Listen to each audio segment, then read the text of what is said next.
Telugu మ్యాట్రిమోనీకి thanks చెప్పాలి. 26 ఏళ్ల క్రితం ఇదే తెలుగు మ్యాట్రిమోనీ ద్వారానే వేళమ్మకి పెళ్లి చేశాం. పెళ్ళంటేనే తెలుగు మ్యాట్రిమోనీనే. ఆంధ్రప్రదేశ్ లో ఆక్వా రైతులు అష్ట కష్టాలు పడుతున్నారు. అనేక వ్యయ ప్రయాసల కూర్చి ఆక్వా సాగు చేస్తుంటే కంపెనీలు అడ్డగోలుగా ఫీడ్ ధరలు పెంచడాన్ని తీవ్రంగా వ్యతిరేకిస్తున్నారు. బయ్యర్లు తమకు తక్కువ ధర చెల్లించి అంతర్జాతీయంగా వాటిని భారీ ధరకు అమ్ముకుంటున్నారని ఆరోపిస్తున్నారు ఆక్వా రైతులు. అంతర్జాతీయంగా బంగారం ధరలను ఏ రోజుకా రోజు ప్రకటించినట్లుగానే రొయ్యల విక్రయాలకు కూడా అదే పద్ధతి ఉండాలని డిమాండ్ చేస్తున్నారు. ప్రభుత్వం దిగొచ్చి చర్యలు తీసుకోకపోతే క్రాప్ హాలిడే ప్రకటిస్తామని హెచ్చరిస్తున్నారు ఆక్వా రైతులు. కోనసీమ జిల్లాలో ఆక్వా రైతుల పరిస్థితిపై పూర్తి డీటెయిల్స్ ముమ్మిడివరం నుంచి మా ప్రతినిధి హరీష్ అందిస్తారు. ప్రస్తుతం రాష్ట్రంలో ఆక్వా పరిశ్రమ అనేక ఒడిదుడుకులు లోనవుతుంది. ముఖ్యంగా డాక్టర్ బిఆర్ అంబేద్కర్ కోనసీమ జిల్లాలో చూసుకుంటే వరి తర్వాత అత్యంత ప్రధానమైన సాగు రొయ్యల సాగు ఎక్కువగా ఆక్వా పరిశ్రమ ఎక్కువగా నడుస్తుంది. దాదాపు కొన్ని వేల కుటుంబాలు కూడా దీని మీద ఆధారపడి బతుకు వెళ్ళదీసే పరిస్థితి. ఈ నేపథ్యంలో ఒకవైపు పెరిగిపోతున్న పెట్టుబడులు, నిర్వహణ వ్యయం, ఖర్చులు ఇవన్నీ ఒకవైపు పెరిగిపోతుంటే మరోవైపు ఏదైతే ఆక్వా ఫీడ్ ధరలుందో, మేత ధరలుందో ఒక్కసారిగా కంపెనీలు పెంచేయటం రైతుల పాలిట శాపంగా మారింది. ఈ ప్రాంతంలో డీజిల్ తీసుకురావాలంటే ఖచ్చితంగా ట్యాంకర్లో పట్టుకుని తీసుకురావాల్సిన పరిస్థితి, నేరుగా పెట్రోల్ బంకు నుంచి తెచ్చే పరిస్థితి లేదు. డీజిల్ లేకపోతే ఏరియేటర్లు ఆగిపోయే పరిస్థితి. ఇంకోవైపు విద్యుత్ సమస్యలు, ఏదైతే ప్రభుత్వం ఇస్తానందో ₹1.5 యూనిట్ అది కూడా ఇచ్చే పరిస్థితి లేదు. ఈ సమస్య రైతులు కూడా తీవ్ర ఆవేదన వ్యక్తం చేస్తున్నారు. వాళ్ళ ఆవేదన ఏంటనేది ఒకసారి వాళ్ళ మాటలోనే విందాం. ఈ సాగు చేయడం అనేది చాలా కష్టం సార్. ఈ ఫీడ్ ధరలు పెరిగిపోవడం వల్ల మెయిన్ ఏంటంటే మేము రాత్రి పగలు నిద్ర లేకుండా కష్టపడి ఇక్కడ చెరువు దగ్గరే పడుకుని ఉన్న ఫ్యామిలీలన్నీ కూడా వదిలేసుకుని ఇక్కడ సాగు చేసే పరిస్థితి. ఒక్కొక్కసారి పవర్ ప్రాబ్లం వచ్చినప్పుడు జనరేటర్, డీజిల్ కోసం వీటి కోసం చాలా ఇబ్బందులు పడుతున్నాము. కానీ మాకేంటంటే పంట సరిగ్గా టైంకి వచ్చేటప్పటికేమో మొత్తం వాళ్ళందరూ సిండికేట్ అయిపోయి ధరలు తగ్గించడం ఇవన్నీ జరుగుతున్నాయి.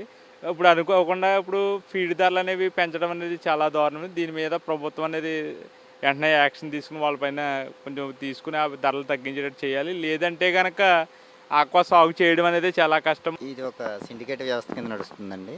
ఫీడ్ ధరలు పెంచేది వాళ్ళే, రొయ్య ధరలు కూడా వాళ్ళే నిర్ణయిస్తారండి. దానివల్ల ఇది ఏమవుతుందంటే రైతు మీద చాలా ఎక్కువ భారం పడుతుంది. చేయలేరండి, ఇంకెలా చేస్తారు. ఇప్పుడు మా సాటి ఫార్మర్ చెప్పినట్టు గతంలో 8,000కి ఆల్టర్నేట్గా మనిషి దొరికేసేవాడు. ఇప్పుడు 25,000 లేడు. అదే విధంగా అదే మాదిరిలో అన్నీ పెరిగిపోయి, ఒకటి కాదు. కరెంట్ బిల్లు, జనరేటర్ మెయింటెనెన్స్, తర్వాత ఇతర మెయింటెనెన్స్ అన్నీ పెరిగిపోయాయండి. దానికి తగ్గట్టుగా ఇప్పుడు మళ్ళీ ఫీడ్ రేట్ కూడా 8,000 నుంచి టన్నుకి 10,000 వరకు భారం పడిపోయింది. తర్వాత సిండికేట్ అయిపోయేమో, సిండికేట్ వ్యవహారం ఎలా నడుస్తుందో మా ఫార్మర్ చెప్పారు. ఇప్పుడు గవర్నమెంట్ ఇక్కడ ఉన్నటువంటి ఫీడ్ కంపెనీ వ్యవస్థలో కుమ్మక్కయ్యి వాళ్ళు ఇష్టం వచ్చినట్టుగా రేట్లు పెంచుకుంటున్నారు. కనీసం ఒక రైతు సంఘాలతో కానీ ఉన్నటువంటి ఈ వ్యవస్థతో కానీ సంప్రదించకుండా ఈరోజు సడన్గా కేజీకి ₹10 వాళ్ళే పెంచేసుకున్నారు. ఈ సంవత్సరంలోనే ఆక్వా చెరువులన్నీ కూడా ఇక్కడ ఖాళీగా ఉండే పరిస్థితి వస్తుంది. మరి రైతులు కూడా ఒక మీటింగ్ ఏర్పాటు చేసుకుని అవసరమైతే క్రాప్ హాలిడే ప్రకటించే దిశగా మేము కూడా ప్రయత్నాలు చేస్తున్నాం. రోజు రొయ్యల ఎక్స్పోర్ట్ అన్నది విదేశాలకి ఎక్స్పోర్ట్ అయ్యేది. దీనివల్ల మన యొక్క రూపాయి విలువ పెరిగేటువంటి పరిస్థితి ఓన్లీ ఆక్వాకల్చర్ మీదే ఉంది. అలాగే ఇప్పుడు బంగారం రేటు ఉందండి.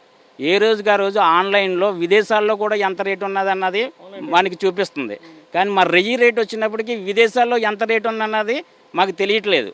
లోకల్గా ఉన్నటువంటి ఈ మాఫియా, ఈ బయ్యర్ సిండికేట్ అయ్యి వీళ్ళు ఏం చేస్తున్నారంటే సరుకు వచ్చే టయానికి, రైతులందరి దగ్గర సరుకు వచ్చే టయానికి కేజీకి ₹50 నుంచి ₹60 వీళ్ళు తగ్గించుకుంటున్నారు. దీన్ని అరికట్టవలసినటువంటి ప్రభుత్వం నిమ్మకు నీరెట్టినట్టుగా ఉండి ఎక్కడా కూడా దీని మీద ఏ విధమైనటువంటి యాక్షన్ వాళ్ళు తీసుకోవట్లేదు. చాలా ప్రధాన విషయం చెప్పారు. అంతర్జాతీయంగా రొయ్యల వ్యాపారం అయితే అద్భుతంగా జరుగుతుంది. కానీ ఎవరైతే రొయ్య సాగు చేస్తున్నాడో రైతుకు మాత్రం కనీస స్థాయిలో కూడా ఫలితం దక్కట్లేదని వాళ్ళు ఆవేదన వ్యక్తం చేస్తున్నారు. బంగారం ఏ స్థాయిలో డిస్ప్లే చేస్తారో అంతర్జాతీయ స్థాయిలో కూడా ఆ రోజు రేటు ఎలా వస్తుందో రొయ్యి కూడా అదే రకమైన సదుపాయం కల్పిస్తే ఖచ్చితంగా ఇప్పుడున్న ఇబ్బందుల్లోంచి రైతులు బయటపడే అవకాశం ఉందంటున్నారు. మరీ ప్రధానంగా ఏదైతే ఫీడ్ రేట్లు ఇష్టారీతిని పెంచుతున్నారో వాటిని ఖచ్చితంగా కంట్రోల్ చేయాలి. లేదంటే కోనసీమ మొత్తం రైతులు కూడా రోడ్డును పడే పరిస్థితి ఎదురవుతుందని వీళ్ళంతా ఆవేదన వ్యక్తం చేస్తున్నారు. ముమ్మడివరం నుంచి Vijay Harish for Sakshi news.